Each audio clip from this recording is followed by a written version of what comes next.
Je pense que d'être passé par Palefrenier, ça a certainement été une bonne école pour moi.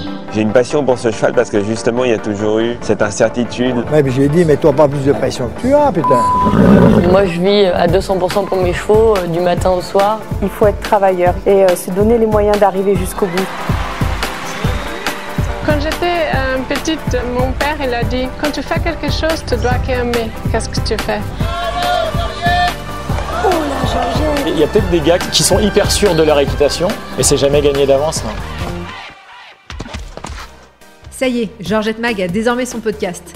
Ça faisait longtemps qu'on y pensait et on a enfin sauté le pas. Georgette Mag, le podcast, c'est le premier podcast à parler de l'actualité du monde du cheval. Tous les mois, on abordera ensemble des sujets qui font débat, que cela soit sur la compétition, le monde du cheval au quotidien, de belles histoires, bref, un tour complet de l'actualité. Et pour cela, on sera accompagné d'un invité qui nous inspire. Pour ce podcast, on sera deux. Alice, que vous venez d'entendre, et moi, Camille. Je suis journaliste dans les sports équestres depuis 2014 et avec Alice, on s'est rencontrés il y a quelques années. Elle venait de reprendre Georgette, média pour lequel j'ai commencé à travailler, et ensemble, on a aussi collaboré chez RMC Sport dans l'émission Hors Series. Vous vous en doutez, on est toutes les deux cavalières, à un niveau amateur. Oui, on va pas s'enflammer quand même. Salut à tous, c'est déjà l'heure du deuxième podcast de Georgette Mag. On est ravis de vous retrouver pour ce nouveau numéro. Ce mois-ci, on s'intéresse tout particulièrement aux jeunes cavaliers professionnels. Si vous montez à cheval, l'idée d'en faire votre métier vous est certainement déjà passée par la tête. Des métiers liés à l'équitation, il y en a plein. Mais celui de cavalier professionnel est certainement celui qui fait le plus rêver, malgré ses difficultés. Les deux cavalières qu'on reçoit aujourd'hui ont sauté le pas et ensemble, on va retracer un peu votre parcours.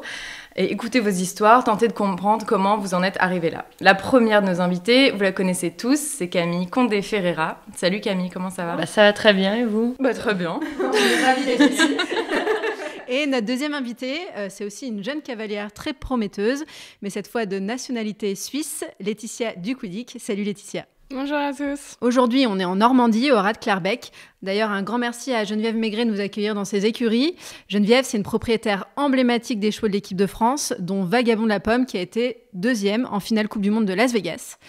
Camille, tu vas nous l'expliquer davantage dans le podcast, mais ici, c'est un peu ta deuxième maison. Oui, exactement. En ce moment, je mène un peu une double vie entre chez moi et ici. Et donc, je passe autant de temps chez moi ou ici. Et c'est vrai qu'on s'y sent très bien. Et Laetitia, toi, tu es basée pas très loin d'ici, je crois, à 10 minutes. Est-ce que tu peux nous en dire un peu plus ? Oui, moi j'ai récemment déménagé mes chevaux au haras de Beaufour chez Éric Levallois. Et bon, ça fait déjà maintenant 1 an que je suis en Normandie, mais c'est vraiment un nouveau départ pour moi d'avoir déménagé à Beaufour. Alors Camille, on le disait, tout le monde te connaît parce qu'à seulement 21 ans, toutes les compétitions et toutes les catégories dans lesquelles tu as concouru, tu as tout gagné.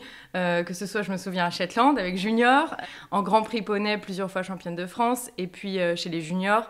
Tu es vice-championne du monde chez les enfants en 2013 et puis championne d'Europe junior en 2015. Je me trompe pas? Non, c'est ça, exactement. Laetitia, toi, tu as 24 ans et t'as pas à rougir parce que toi aussi, tu as eu beaucoup de succès chez les jeunes.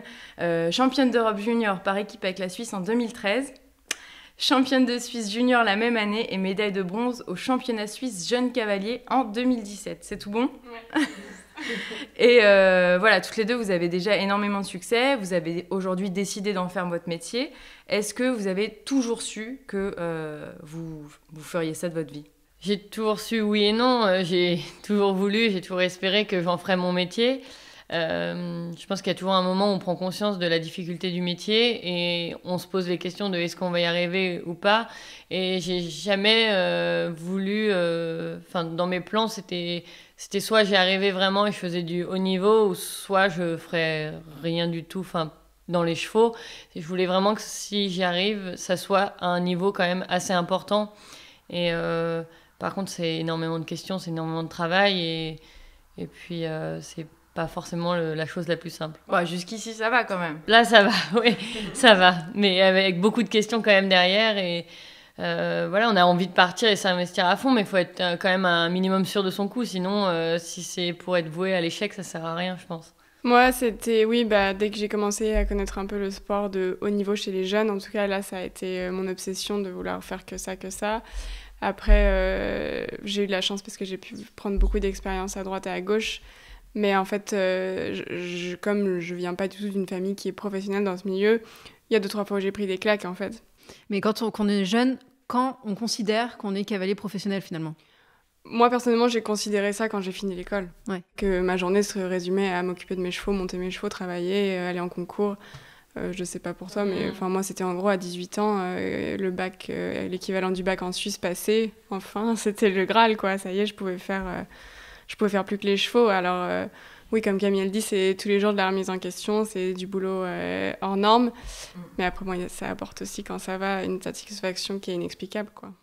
Mais avant d'ailleurs de rentrer dans le vif du sujet, parce qu'on a beaucoup de questions à vous poser là-dessus, nous, on voulait aussi faire un petit point sur l'actu de la semaine, des dernières semaines surtout, parce qu'en ce moment, c'est un peu pauvre avec le coronavirus. Hein. Avec le confinement en plus, ça n'aide pas. Déjà, au niveau des Jeux Olympiques 2024, le Comité international olympique a donc décidé que l'équitation se tiendrait bien à Versailles. On considère que c'est quand même votre génération, a priori, qui pourra participer à ces Jeux Olympiques-là. Qu'est-ce que ça fait de se dire que potentiellement, vous pouvez concourir à Versailles? Non, bah c'est chouette. Je pense que Laetitia a un peu le même avis de pouvoir concourir à un endroit pareil. C'est fantastique. Après, moi, personnellement, est-ce que j'y serai ou pas? Ça, c'est encore une question auquel je ne pourrais pas répondre et personne ne pourra y répondre. Bien sûr qu'on a envie et je pense qu'on va mettre tout en œuvre pour y arriver, mais c'est loin. Pas sûr. Oui, c'est encore loin. Bon, en tout cas, il y avait eu un concours à Versailles, je ne sais pas si vous vous rappelez, mais c'était sublime. On était vraiment devant le château, c'était magnifique. Donc je pense que les JO seront encore plus beaux, quoi. Non, les JO vont être exceptionnels, ça c'est certain. Et sinon aussi, deuxième autre info, un peu moins sympa pour le coup, mais qui te concerne peut-être un peu plus, Laetitia. On a eu le Saut Hermès qui a officiellement annulé son édition 2021. Pour la deuxième année. Voilà, pour la deuxième année consécutive, parce qu'ils en avaient déjà fait les frais l'année dernière, toujours à cause du coronavirus. J'imagine que toi, comme c'est ton sponsor principal, ça doit te toucher tout particulièrement. Oui, ça me fait une peine énorme parce que vraiment, je sais que c'est un événement spécial aux yeux de l'équipe Hermès. En plus de ça, que c'est des heures, des mois, d'une année à l'autre, une année de travail en fait. D'autant plus que personnellement, égoïstement, c'était ma dernière année en jeu de cavalier l'année prochaine. Surtout que toi, tu as déjà remporté une épreuve au Saut Hermès. J'ai fini deuxième. Ah oui. Ouais, j'ai encore jamais gagné, donc j'avais une vengeance à prendre en plus. Mais donc voilà, ça me met aussi un petit point d'interrogation sur quand est-ce que je pourrais reparticiper en ayant en le faisant bien, quoi. Pas participer dans le 5 étoiles juste pour le fun d'y être, quoi, mais en étant performante. Donc voilà, moi je suis encore plus déçue personnellement et je sais que toute l'équipe aurait aimé plus que tout le maintenir. Et la dernière petite info, nous on a fait une petite info spéciale carnet rose parce qu'on a vu qu'il y avait des futurs bébés qui allaient bientôt arriver chez les cavaliers. Des bébés 5 étoiles. Ouais. Des bébés 5 étoiles, donc c'est pas non plus rien. Il y a Jannica Sprunger avec Henrik van Nickerman qui nous a annoncé ça il y a 2 semaines. Et cette semaine, on a eu Fanny Scali, la française, avec Steve Gerda, le champion du monde. Alors, on voulait avoir peut-être vos pronostics sur le prochain couple. C'est difficile de pronostiquer parce que, en fait, je pense que les femmes, quand elles décident de tomber enceinte, voilà, c'est aussi une croix sur une période de la carrière. C'est sûr. Donc, c'est très difficile de dire que Jessica va vouloir un bébé maintenant, j'en sais rien, franchement. Bon, je ferme cette page gossip concours et on va rentrer dans le vif du sujet. Donc toutes les deux, vous nous disiez quand même que vous aviez toujours pensé à devenir cavalière. Camille, tes parents, ils étaient déjà dans le milieu. Vous avez une écurie en Seine-et-Marne et ton père, il a coaché beaucoup de cavaliers. Est-ce que tes parents t'ont toujours encouragé dans cette voie? À un moment, forcément, ils ont douté un tout petit peu. Ils se sont dit, est-ce que c'est vraiment ce qu'elle veut faire? Oui, mais est-ce que nous, on a vraiment envie qu'elle fasse ça? Surtout que je leur avais dit un peu que c'était soit je continuais les études ou soit je continuais les chevaux et je voulais pas faire les deux en même temps parce que je voulais vraiment m'investir à fond dans ce que je faisais. Et du coup, quand je leur ai demandé, quand je leur ai dit je fais l'un ou l'autre, bah forcément le choix a été assez vite fait que c'était les chevaux. Et aujourd'hui, ils regrettent pas et ils seront toujours à fond derrière moi pour m'aider à y arriver. Tu penses qu'ils étaient réticents parce qu'ils connaissent un peu la réalité du milieu, donc ils savent que c'est dur. Aller vers une voie qui était difficile. Oui, c'est ça, je pense. Ayant une écurie depuis 20 ans, voilà, ils savent vraiment ce que c'est que le milieu. Oui, ça coûte cher aussi. Et que ça coûte énormément d'argent, que c'est énormément d'investissement. Et ils se sont dit, ok, peut-être que là, elle a 16 ans, 17 ans ou même 18 ans, elle rêve un peu de ça et finalement, elle va se rendre compte que c'est trop difficile et qu'elle veut pas ça. Et puis après, quand ils ont vu que j'étais bien accrochée au bateau, ils se sont dit, allez, c'est parti, on y va. Et on monte avec elle et on la suit et on la suivra toujours. Et toi, Laetitia, tes parents, ils sont pas du milieu. Est-ce que toi aussi, donc c'était quand même assez une évidence que tu te mettes à cheval en tant que professionnel. À quel âge ça a été une évidence pour toi ? Moi, en fait, ça a été décisif à partir du moment où j'ai fini mon bac, comme je disais, et puis que j'avais cette année sabbatique que mes parents m'avaient promis. Et voilà, je suis venue ici en Normandie chez Kevin. Et puis là, c'était le début de tout. Mais t'avais un peu une année sabbatique pour te dire, soit je vais dans cette voie-là, soit je reprends mes études. C'était soit ou soit, parce que vraiment, si c'était catastrophique, c'est sûr que j'aurais pas continué. Bien sûr. J'espère quand même. Mais c'était quand même vraiment dans l'idée d'apprendre d'un professionnel pour pouvoir le faire moi-même. Après, comme je disais, moi, le sport m'est un peu tombé dessus dans le sens où, oui, je montais pas mal en junior, mais j'avais aussi une jument exceptionnelle. Et en fait, on s'est quand même tous dit que, waouh, l'équitation, c'est trop facile. Quand on a un super cheval. Donc, C'était ta jument Cheyenne, c'est ça ? C'était Elisa que j'ai eu en premier. C'était une jument qui était vraiment exceptionnelle. Et donc, oui, mes parents, ils vivent le truc avec moi, mais ils découvrent autant. Et en fait, on a aussi eu des moments où on s'est dit, en fait, c'est pas si simple, quoi. Et cette année chez Kevin que tu as passée, justement, c'était un peu une sorte de test, on va dire. C'était quoi t'avais vraiment un quotidien de cavalière là-bas, quoi. Oui, j'avais un quotidien de cavalière. Alors, je montais pas du tout. Pour Kevin, j'étais pas son employé, j'étais son élève. Donc, j'ai eu quand même la chance de partir avec 4 chevaux. Donc voilà, je m'occupais de mes chevaux tous les jours. J'allais en concours, on bossait beaucoup, Kevin et moi, dès qu'il était là. Ouais. C'est un laborieux. Mais donc voilà, on passait beaucoup de temps à évoluer. Et puis, c'est l'année où j'ai aussi acheté Cheyenne. Donc ça, c'était encore un super... Qui était une jument, à la base, qui appartenait à Kevin Stott. Enfin, en tout cas, que Kevin Stott montait. Que Kevin montait, exactement. C'était une période où, en fait, je passais un jeune cavalier. Ma jument Elisa, elle commençait à avoir déjà bien donné, ouais. Et puis, on cherchait des chevaux. Et puis, un jour... Il était là, quoi, le cheval. Elle était là, ouais, c'est ça. Et puis, elle me regardait, quoi. Genre, moi, je suis là. Allô. Donc, non, Cheyenne, ça a été une belle histoire aussi, parce qu'elle a fait un peu avec mon petit frère. Et puis, là, aujourd'hui, elle est à la retraite. Et aujourd'hui, il y a quand même beaucoup de jeunes cavaliers qui backent un peu leur futur en faisant des études. Pourquoi vous avez fait ce choix d'aller directement vers la voie des cavaliers sans ces études à côté ? Pas perdre de temps, peut-être ? Je pense que ça demande des moyens en plus de faire les deux. Soit financier, si on veut se comparer aux élèves qui vont à Stanford et qui vont le week-end en compétition. Donc ça, c'est encore autre chose. Mais je pense que Camille, c'est aussi un peu comme moi, une fille qui a l'air très débrouillarde, qui travaille ses chevaux elle-même, qui monte elle-même. Moi, c'est pareil, en fait, ça m'intéresse pas que quelqu'un d'autre travaille mes chevaux. Non, pas du tout, j'aime pas. Et donc, dans le temps, c'est difficile. La journée, elle dure que 24 heures, quoi. C'est ça. Après, nous, on a eu aussi, avec la Young Riders Academy, on a eu accès à une base de connaissances qui a été vraiment bien. Tu peux nous expliquer ce que c'est, cette académie Ouais, la Young Riders Academy, je la mets vraiment en avant parce que... par exemple, je trouve que c'est dommage, il y a très peu de cavaliers français on en parlait avec Jean-Maurice, qui est de plus en plus investi dans cette académie, Bono. Et il y a peu de cavaliers français qui s'y inscrivent, mais en fait, c'est une académie qui est géniale. Ils sélectionnent sur une base de lettres de motivation, interviews et résultats et parcours en live des cavaliers de moins de 25 ans, européens, pour ensuite leur offrir... alors, il y a deux parties. Il y a une partie, c'est... seulement académique, donc moi je faisais partie de la partie académique par exemple, et j'avais accès à 2-3 jours de cours, de formation en fait durant toute l'année qui nous offrent en fait vraiment, ils nous font voyager, ils nous offrent, on a visité les écuries de le cavalier suédois, pardon. Peder Fredriksen. Voilà, chez lui et son frère qui fait un peu plus d'élevage et qui étaient tous les deux des cavaliers complets.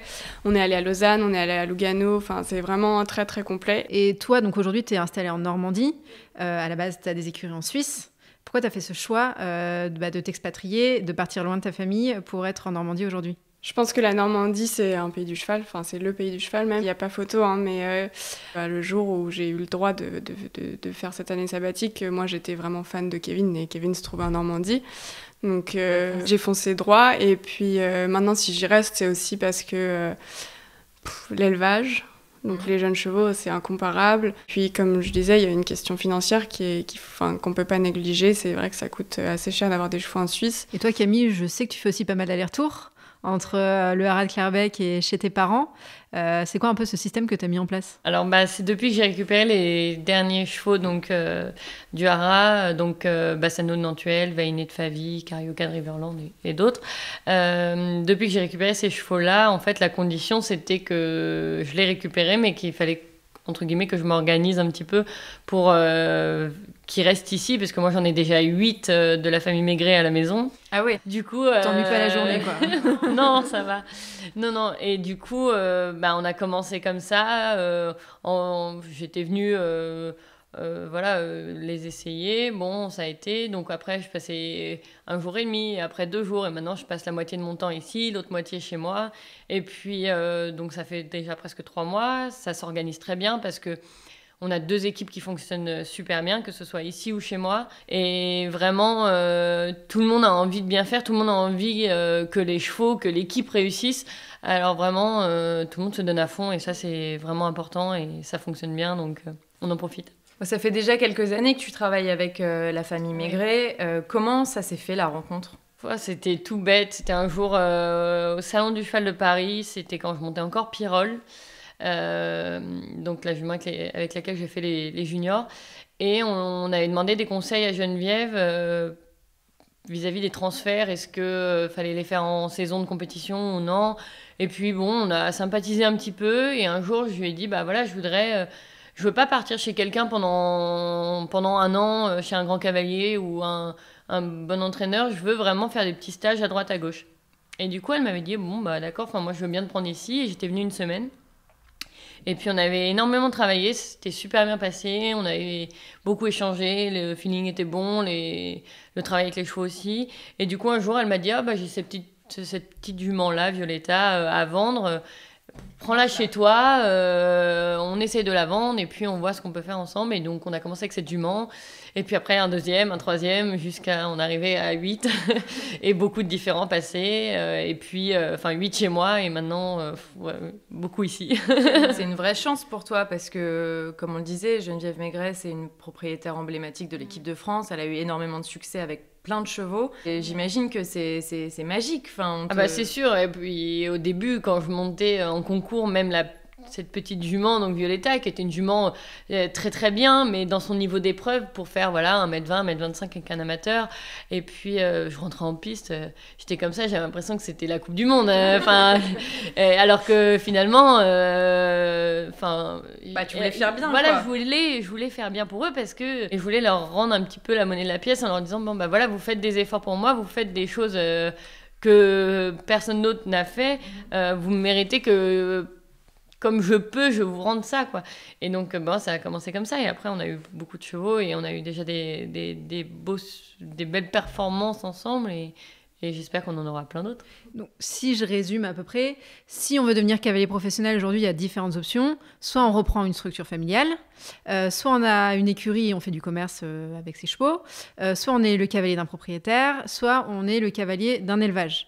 Donc, toi, Laetitia, tu te fais confier des chevaux par des propriétaires, par un éleveur aussi. Et donc, toi, Camille, tu te fais confier des chevaux par un propriétaire, et en même temps, tu travailles aussi un peu dans l'écurie familiale ou... Exactement, ouais. Ouais. Donc, moi, ma question aujourd'hui est, est-ce que vous pensez qu'aujourd'hui, il est très compliqué pour un cavalier qui vient de nulle part de devenir cavalier professionnel ? Je pense que c'est plus facile aujourd'hui que ça a pu être à l'époque, parce que... déjà, c'est accessible, l'équitation. Donc, si on a un génie, il va être repéré beaucoup plus facilement que ce qu'il pouvait l'être avant.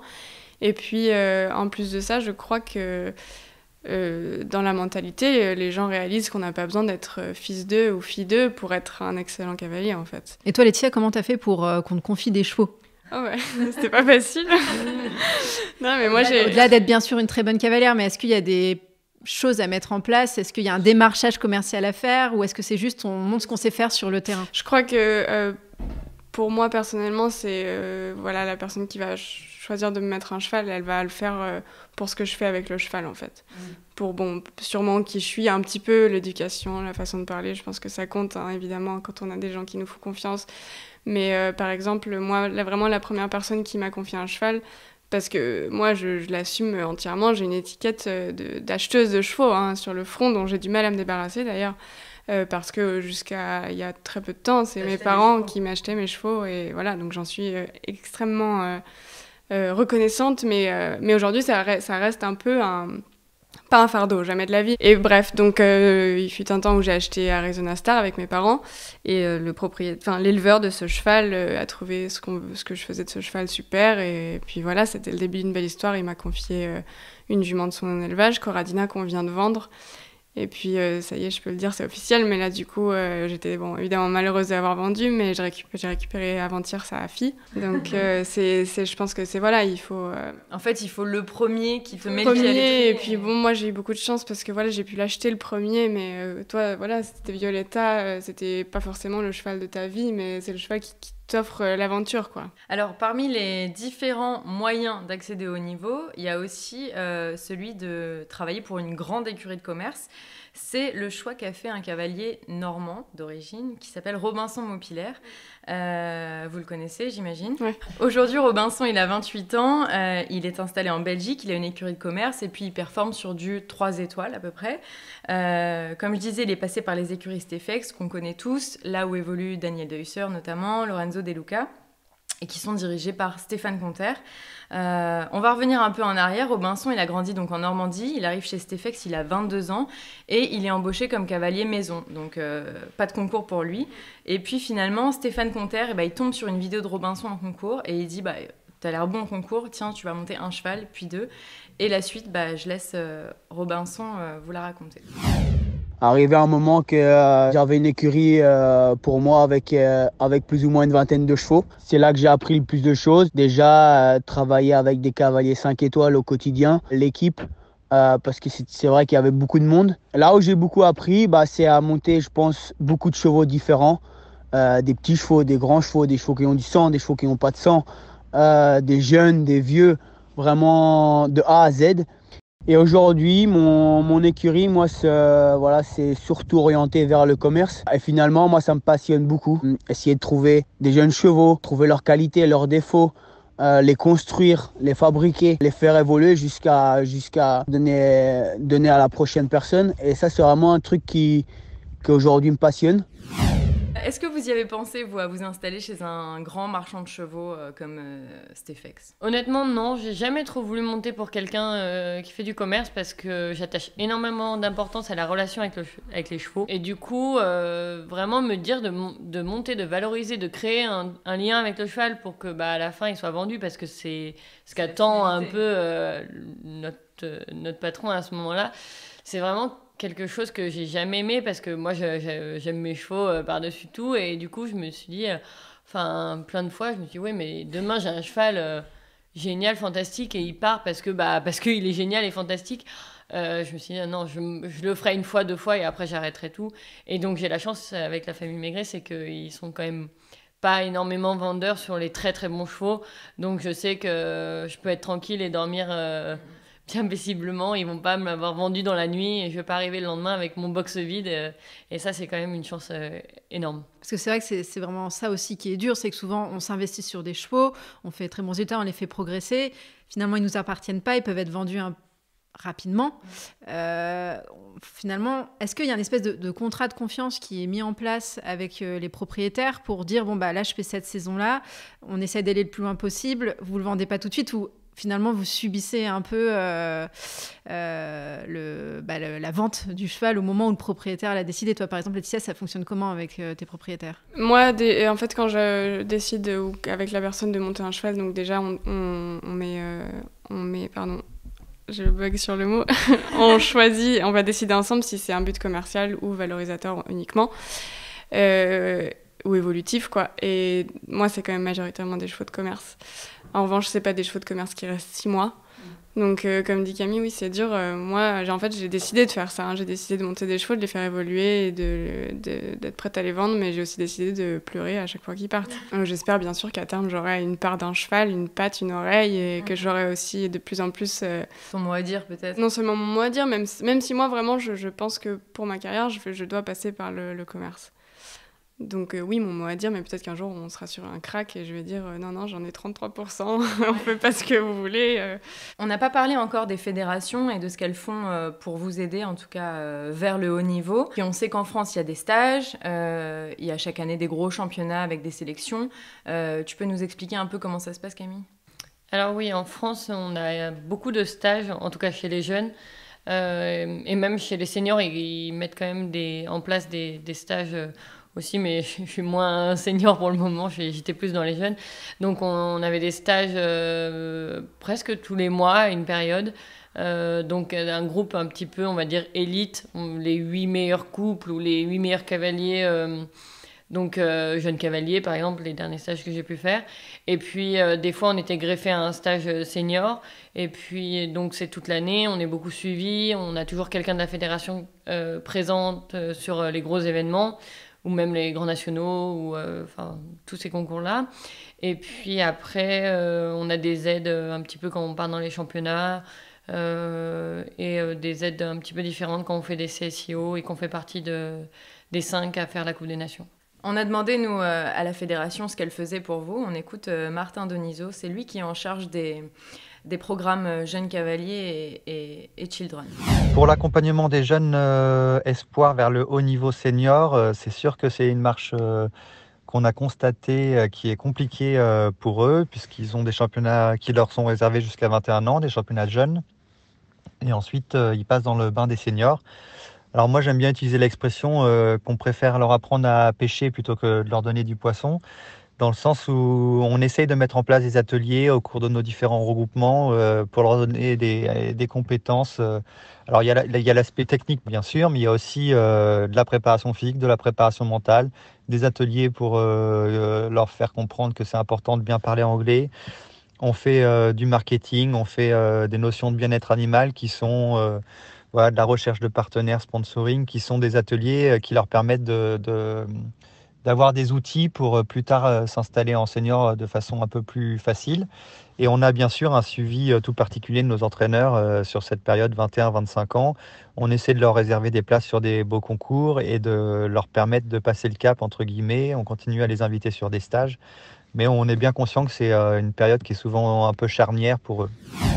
Est-ce qu'en Suisse, il y a un système qui est mis en place par la fédération et est-ce que vous êtes en contact quand même ? Nous, c'était pareil pour les juniors et les jeunes cavaliers, c'était même assez génial. On pouvait travailler avec Thomas Fuchs. Donc on avait pas mal de stages, surtout dans la période d'hiver. Et puis après, pour les sélections, ils nous suivaient beaucoup. Il y avait des concours sélectifs où ils étaient toujours là. Et puis, pareil, un apport financier pour les CSIO et les championnats. Puis maintenant, il y a aussi des stages pour les seniors. Alors moi, je suis plus dans l'équipe A en senior, je suis sortie. En revanche, quand j'ai un bon résultat avec un cheval de Grand Prix, ils le suivent, ils le savent, et puis ils se donnent beaucoup de peine. Et je pense que c'est pour ça qu'on a d'aussi bons cavaliers, d'ailleurs. Et Camille, toi, là, tu sors donc de la catégorie jeune cavalier. Est-ce que ce saut vers le senior te fait un peu peur ? Pas du tout, ça me dérange pas du tout. De toute façon, on prendra le temps qu'il faudra pour arriver au mieux dans les seniors, mais vu comment je suis entourée, j'ai pas trop peur. Va, tu stresses pas là-dessus. Je suis assez rassurée, oui. Il y a un autre aspect qu'on n'a pas encore abordé, mais qui prend de plus en plus de place, je pense, aujourd'hui, dites-moi si je me trompe, mais chez les cavaliers, c'est quand même la promotion de soi-même, à travers les réseaux sociaux en particulier. Et là, on est avec 2 experts. Hein. Exactement, parce qu'on a quand même... Camille, donc toi, tu as 128 000 exactement abonnés sur Instagram, et toi, Laetitia, 14 000. Donc, vous faites quand même partie des gens qui ont beaucoup d'abonnés sur Instagram. Est-ce que, déjà, c'est vous qui vous en occupez ? Camille, c'est toi qui gères ta page Instagram ? Ouais. Pareil pour toi ? Ouais, moi aussi. Et est-ce que vous le faites parce que vous aimez ça ou parce que aujourd'hui c'est important de faire sa propre promotion sur le circuit pour potentiellement trouver des propriétaires ou aussi potentiellement vendre les chevaux, trouver des sponsors aussi, etc. Est-ce que voilà, c'est obligatoire aujourd'hui d'être présent sur les réseaux sociaux et de s'auto-promo soi-même quoi. Faut aujourd'hui, si tu peux pas aller rechercher une personne sur Facebook ou Instagram, tu perds déjà 10 points quoi. C'est vrai, on pense à un produit, qu'est-ce qu'on fait? On va voir Instagram, on va voir les photos, on va voir. C'est pareil ce qu'on fait nous. C'est un produit de travail. Enfin, je pense que c'est nécessaire. Moi, je l'ai fait au début parce que je trouvais ça trop cool. Instagram, j'ai commencé et puis j'ai continué à le faire parce que ça m'amuse. Je pense que j'y passe un petit peu moins de temps que ce que je le faisais avant. Mais je pense que oui, aujourd'hui, dans l'époque dans laquelle on vit, c'est primordial, c'est assez certain. Les gens, ils voient tout sur Instagram. Facebook, c'est un tout petit peu plus ferme aussi dans ce qu'on peut recevoir pleine face. Instagram, c'est un petit peu le truc fun, jeune. Il n'y a pas vraiment... Enfin, moi, je reçois très, très, très, très rarement des critiques ou des mauvais commentaires. Sur Instagram, c'est hyper relâche. Tout le monde est là pour suivre un peu ce qu'on fait, pour suivre les chevaux, pour suivre les partenaires, les produits qu'on utilise, enfin, tous ces trucs-là. Alors que Facebook, ça tourne vite au règlement de compte, quoi. C'est complètement différent et c'est pour ça que moi, je suis beaucoup moins sur Facebook. Parce que, au bout d'un moment, poster une photo, une vidéo, pour qu'il y en ait trois qui en plus, toujours les trolls qui parlent. Qui nous envoient une flèche dans le dos. Enfin, au bout d'un moment, c'est pénible. Bon, humblement, plus jeune, j'ai fait du Grand Prix Poney. Et à l'époque, Facebook n'existait pas, non. Instagram n'existait pas. Il y avait ce qu'on appelle le forum FFE. Et je me disais, si j'avais continué, si j'avais réussi, on va dire, je pense que j'aurais mal supporté ce dont tu parles, les critiques constantes. Et puis les gens, ils te parlent comme si tu n'étais pas un humain. Enfin, ouais, son parcours, il a monté comme une merde, t'as vu la Georgette, il n'est pas précis. C'est dur quand même. Enfin, comment vous le prenez, vous? Mais c'est un peu de la méchanceté gratuite de quelqu'un qui nous voit le jour X au temps X. Enfin, comment... Je dis pas que c'est facile, mais comment est-ce qu'on peut se laisser atteindre par quelqu'un qui ne sait rien de nous et qui nous voit une seconde, enfin une minute. Enfin, je dis pas que c'est facile du tout, mais il faut vraiment apprendre à écouter les gens qui savent de quoi ils parlent, quoi. Si ton entraîneur il te dit bon là vraiment t'as monté comme un pied, ok, soit. Malheureusement c'est que c'est vrai. Maintenant voilà, si c'est je sais pas Louise du 52 que je connais ni d'Adam ni d'Ève, j'essaye de passer outre. Qu'est-ce qui vous plaît le plus aujourd'hui dans la vie que vous avez décidé de mener? Voilà, la relation avec le cheval. D'être proche des chevaux, je pense. Et le plus difficile? Pour moi, c'est les vendre. Là, j'en ai une qui est partie vendredi, donc j'ai encore mal au ventre. Moi, c'est vraiment... c'est triste et il faut passer par là. Moi, ça me fait de la peine. Mais en même temps, ça procure un peu de fierté. Donc, il n'y a pas que du triste, hein, heureusement. Mais pour moi, c'est vraiment... Parce que comme je disais, j'aime mes chevaux, je les monte, je les travaille, je les sors, je les fais brouter, je les brosse, je les tout. Et oui, je vais pleurer quand ils partent, c'est sûr, mais je préfère les aimer jusqu'à ce qu'ils partent que de m'en occuper comme... À moitié. Toi, Camille, c'est quoi l'aspect que tu trouves difficile dans ce métier? Là, il n'y a pas grand-chose qui... Tout se passe tellement bien en ce moment que je vois pas beaucoup de points négatifs. Alors forcément, il y en a. Hein. Camille, elle vit sa meilleure vie, là. Moi, je kiffe à 200%, alors je vois pas tellement de points négatifs, tout va bien, alors on va pas trouver... Quand même, pour un peu parler de la réalité du métier, pour ceux qui nous écoutent et qui ont envie de devenir cavalier professionnel, c'est un métier de passion, où vous êtes au quotidien avec vos chevaux, c'est du kiff, c'est du concours, etc. Mais aussi l'autre côté, où c'est énormément d'heures de travail, c'est se lever très très tôt le matin, pas compter ses heures. Enfin, il y a aussi toute cette partie-là qu'on fait parce qu'on est passionné, mais qui aussi, il faut que les gens se rendent compte qu'il y a tout ce travail-là derrière, quoi. C'est vrai que là, on vend un truc comme si c'était un rêve éveillé. Mais en fait, c'est vrai que je pense que aussi c'est une habitude à prendre que peut-être nous, on ressent beaucoup moins que quand tu te lances dans un système comme ça. Mais c'est vrai que oui, en effet, les heures, on les compte pas. Les chevaux, ils ont besoin de nous. C'est nous qui gérons toute leur vie, quoi. C'est une responsabilité énorme. Je pense que c'est comme si tu donnes un chien à n'importe qui. C'est pas possible, en fait. Il faut être capable de s'en occuper comme il en a besoin. Au moins besoin et en plus envie. Et en effet, il y a pas que du rose. Il y a un aspect financier qui est quand même énorme. Il y a, oui, un sacrifice parce que quand tu fais ça, tu vas pas en vacances. Jeune, voilà, oui, il va moins sortir avec ses copains le week-end. Et ça, c'est vrai que nous, je pense que ça fait aussi quelques années qu'on est dedans et qu'on a appris à vivre comme ça. Mais quelqu'un qui décide de passer de 3 fois je monte à cheval la semaine à faire de ça ma vie, ça va être un changement énorme. Les clés de la réussite, c'est quand même beaucoup de motivation, beaucoup de passion. Travail. Et beaucoup de travail. Un peu de talent quand même. Et du talent. Mais comme on dit, c'est souvent 20 ou 10% de talent et le reste, c'est vraiment beaucoup de travail. Non, mais surtout quand on le fait professionnellement, parce que je pense qu'aujourd'hui, être un cavalier professionnel, c'est pas juste poser ses fesses sur la selle et faire son parcours, où là, t'as besoin du talent, mais c'est la gestion des chevaux, l'écurie, sûrement les personnels, il n'y a pas que monter à cheval, sinon ce serait beaucoup trop facile. On peut difficilement se juger professionnel si tout ce qu'on fait, c'est le parcours. Ça, c'est vraiment un avis très personnel et je fâche personne en disant ça, mais pour moi, si tu montes que ton cheval en piste, je pense que d'autres personnes le font aussi bien. Ouais. Oui. Il y en a beaucoup qui se lancent et qui veulent faire... qui font soit des formations, des trucs comme ça, pour devenir cavalier pro ou devenir groom, parce que groom, c'est même encore c'est différent, mais c'est pas aussi facile non plus. Ah non, voire même plus dur, finalement. Et il y en a plein, et puis finalement, ils arrivent, ils font leur formation, et ils se rendent compte que, en fait, eux, ils pensaient arriver à 8h, repartir à midi, revenir à 14 et repartir à 17. Sauf qu'en fait, malheureusement, c'est pas l'usine. Les chevaux, en fait, si on a besoin d'arriver à 6h et de repartir à minuit, on arrive à 6h, on repart à minuit. Et je pense que déjà, quelqu'un qui compte ses heures et qui se dit « Ah oui, non, mais là, j'ai fait 3 heures de trop. Moi, je veux rentrer parce que on est en hiver et il fait froid. » En fait, il oublie direct. Non, mais soit il se met un coup de pied aux fesses et il se dit « Ok, je vais y arriver, je peux le faire. » Soit il arrête direct parce que ça ira jamais, en fait. Alors, on finit toujours le podcast par une sélection produits, shopping, innovation. On vous a demandé d'apporter chacune quelque chose. Alors, et il y a eu une mauvaise élève qui nous a donc saoulés toute la semaine pour qu'on ramène quelque chose. Et cette mauvaise élève, c'est Camille. Et qui a oublié. Ok, c'est bon, j'ai oublié, mais je vais quand même vous parler d'un produit. Mais on va commencer le tour de table avec toi, Alice. D'accord. Moi, ma petite sélection shopping que j'utilise tout le temps en ce moment, c'est le t-shirt de chez Dada Sport, qui en fait, pareil, on le repostera sur Instagram, mais je l'adore parce qu'il est hyper doux à l'intérieur, super chaud pour l'hiver, et surtout quand on transpire, ça sèche très très vite. Et moi qui transpire pas mal, je vais faire des petites confidences. C'est parfait parce que j'ai pas du tout froid en fin de séance, et surtout j'utilise aussi pour faire du sport, donc ça fait une pierre deux coups. Ce qui est pas mal.